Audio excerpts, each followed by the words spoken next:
Again, isn't it lucky that this virus came along so that the population's movements could be restricted, carbon emissions being reduced, and less people would be moving around the place? Of course, I don't buy into the climate change carbon con because it's based on pseudoscience. In actuality, the more carbon dioxide in the atmosphere, the more green the planet becomes.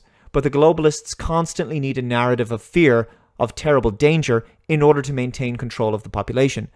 But you can see now why they want to convince people to work from home more. It's obviously not because of the virus, it's because they want less people out and about in general in the name of reducing human movement in order to lower global CO2 emissions. The digital economy and big tech will be the ultimate winners, as people will have to use their technologies and services more and more. They basically experimented on humanity with 2 and 5 kilometer travel restrictions in order to see if people would accept living their lives within an extremely small area.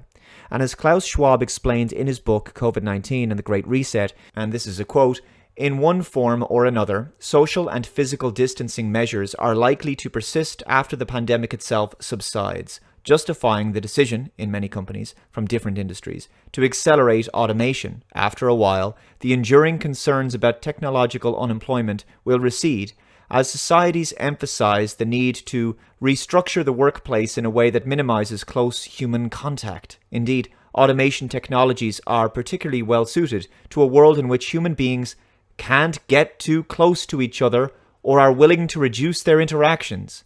So much for 2 weeks to flatten the curve. This hellish anti-human dystopia, where we're supposed to treat each other like pariahs and walking biohazards, is supposed to continue indefinitely.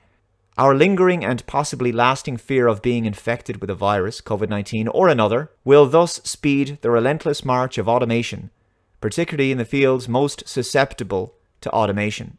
Basically, he was saying that social distancing is about increasing automation in certain jobs and industries because human beings have been convinced that they can't get close to each other anymore for fear of contracting a virus. So this entire thing has been about social engineering humanity to turn them into docile drones who live lives that conform to the anti-human dystopian nightmare of the fourth industrial revolution.